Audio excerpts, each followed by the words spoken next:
Olhe para esse mapa. Ele mostra a comparação de ferrovias entre o Brasil e os Estados Unidos. Como você pode ver, a quantidade de ferrovias do Brasil é muito menor do que as americanas. À primeira vista, isso não significa muita coisa, porém, as ferrovias são a chave das economias desenvolvidas. São elas que transformam a economia de um país.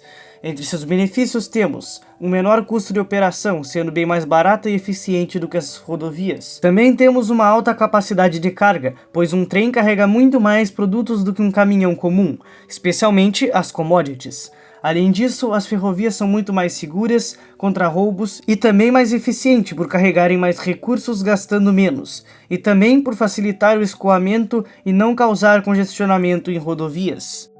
Bem, além desses benefícios, tem vários outros, mas primeiro vamos ver este mapa. E como você pode ver, existem muito mais ferrovias na América do Norte, na Ásia, especialmente na região da China, Índia, Coreia e Japão, mas principalmente na Europa, enquanto a América do Sul parece estar quase vazia.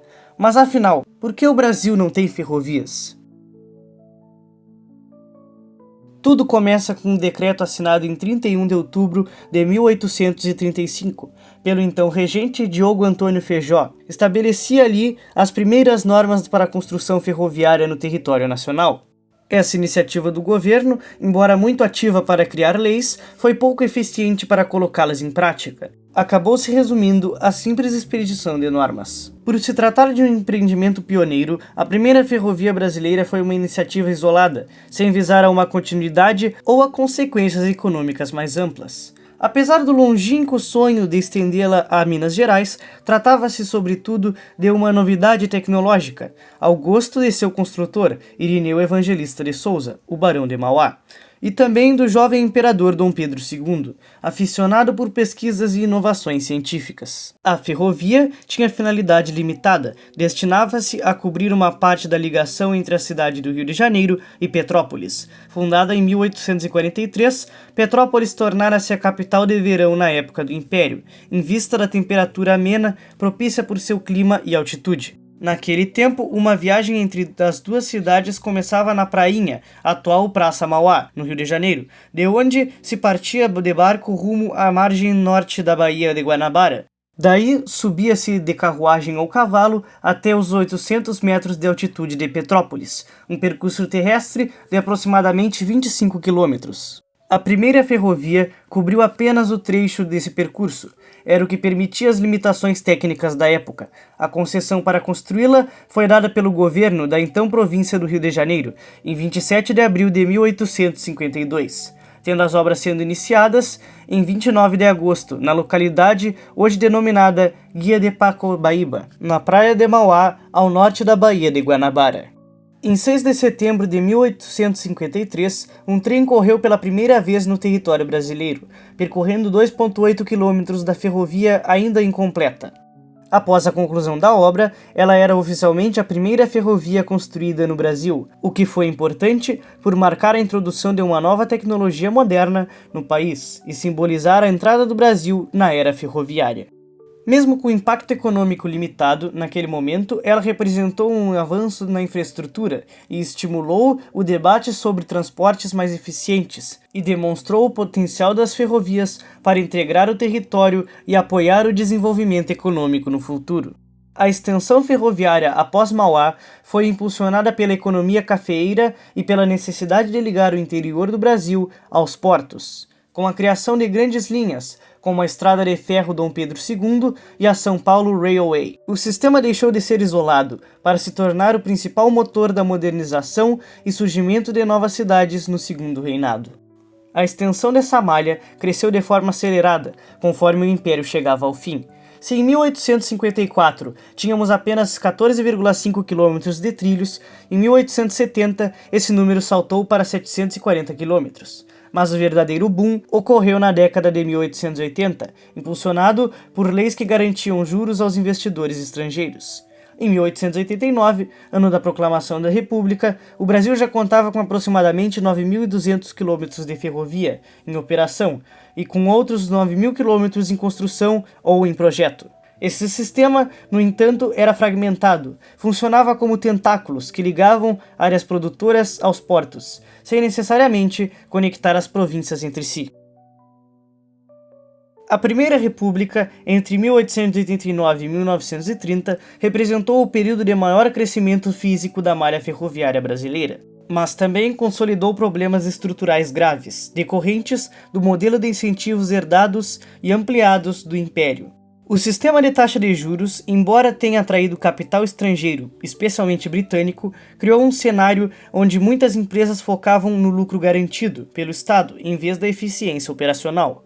A malha ferroviária saltou de aproximadamente 9.200 km em 1889 para cerca de 32.478 km em 1930. O ritmo de construção foi intenso. Somente entre 1900 e 1930 foram construídos cerca de 17.500 km de trilhos. No entanto, esse crescimento era desigual. Enquanto o estado de São Paulo concentrava quase um quarto de toda a malha ferroviária nacional para atender o café, outras regiões permaneciam isoladas, ou com linhas deficitárias que não se conectavam entre si. Além disso, o principal problema foi a Lei de Garantia de Juros, que assegurava uma rentabilidade de até 7% sobre o capital investido. Isso gerou distorções perversas, como os traçados ineficientes, pois como o lucro era garantido por quilômetro construído e capital empregado, muitas empresas optaram por trajetos mais longos, cheios de curvas, sinuosos e desnecessários para aumentar o valor investido e, consequentemente, o subsídio do governo. Outro problema foi a sobrecarga do Tesouro. O Estado brasileiro frequentemente não tinha receita para pagar esses juros garantidos, o que levou a crises fiscais e a necessidade de estatização de linhas falidas. Em 1914, empresas privadas operavam 80% da malha, mas em 1930 o governo já era proprietário de quase 77% das vias, por ter que assumir as dívidas das companhias que nunca foram rentáveis. Além disso, também temos a falta de integração, pois o modelo de concessões era focado em monopólios regionais, o que resultou em trilhos com diferentes bitolas, que basicamente é a distância entre as faces internas dos trilhos, o que impediu que um trem de uma região pudesse circular em outra, sem ter que trocar de vagão. Essa parte foi a pior de todas, pois o Brasil não tinha um tamanho padronizado de bitolas, o que prejudicou e ainda prejudica a integração de diferentes ferrovias. A crise de 29 foi o golpe de misericórdia no modelo ferroviário agroexportador, forçando o Brasil a uma transição dolorosa entre os trilhos e o asfalto. Pois com a quebra da Bolsa de Nova York, as exportações de café despencaram e as companhias ferroviárias, que dependiam desse frete e de subsídios estatais, entraram em um colapso financeiro. Sem capital para manutenção ou expansão, muitas empresas estrangeiras começaram a abandonar suas concessões, obrigando o Estado a assumir essas linhas para evitar o apagão logístico. Durante o governo de Getúlio Vargas, o foco mudou da exportação para a industrialização interna. As ferrovias desenhadas para levar o café ao porto não serviam para integrar o mercado nacional. Por isso, houve um processo massivo de estatização. Em 1930, o Brasil tinha cerca de 32.478 km de trilhos. Em 1948, esse número chegou ao seu pico histórico, de 35.623 km. Mas a qualidade era precária. Em 1949, o governo já era proprietário de aproximadamente 77% de toda a malha, pois o capital privado havia fugido de um setor que se tornava deficitário. Enquanto as ferrovias definhavam, o governo começou a apostar em estradas. Em 1937, Vargas criou o Departamento Nacional de Estradas e de Rodagem e, em 1945, instituiu o Fundo Rodoviário Nacional, que garantia verba carimbada para o asfalto, algo que as ferrovias nunca tiveram. No governo de Eurico Gaspar Dutra, o Plano SALT previu a construção de 13.000 quilômetros de rodovias, contra apenas 3.000 quilômetros de ferrovias, evidenciando a escolha política pelo caminhão. Agora sim, vamos para o governo JK. Mas antes, deixe seu like e se inscreva no canal.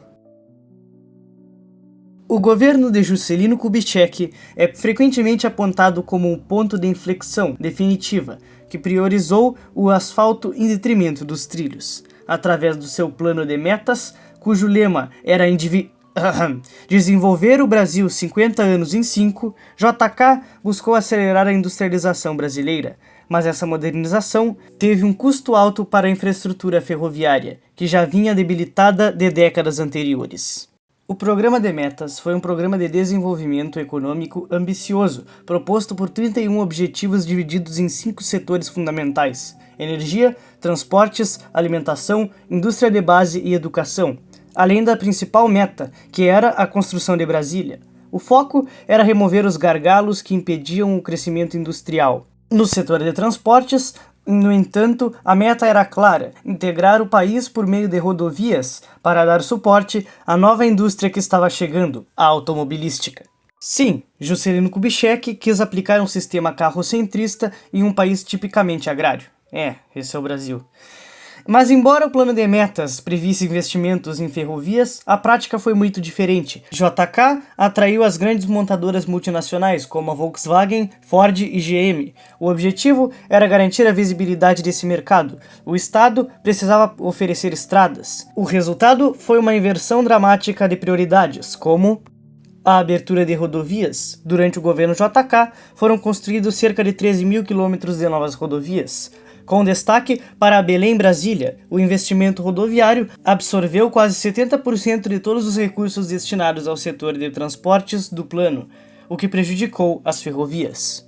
Além disso, ocorreu a desativação de várias linhas ferroviárias. Sob a justificativa de que muitas linhas eram deficitárias, o governo iniciou o fechamento de ramais menores.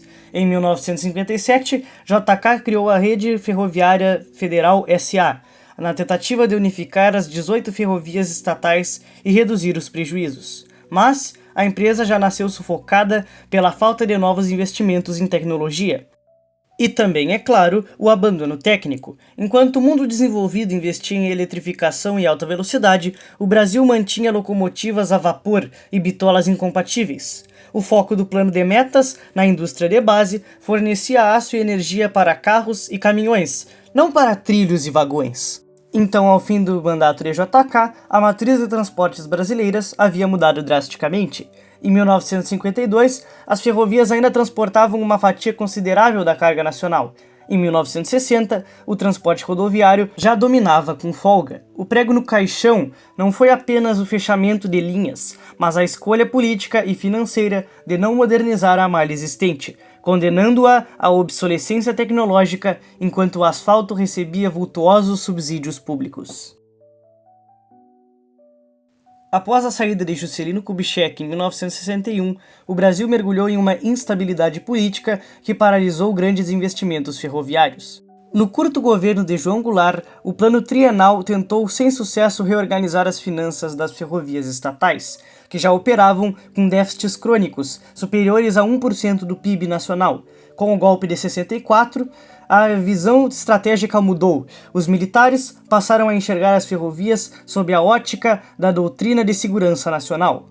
Isso significava que as linhas que não serviam para o transporte de grandes massas, de minério ou produto de exportação, eram vistas como um peso morto para o Estado. Foi nesse cenário que o regime instituiu a política de erradicação de ramais, priorizando o corte de custos em vez da modernização.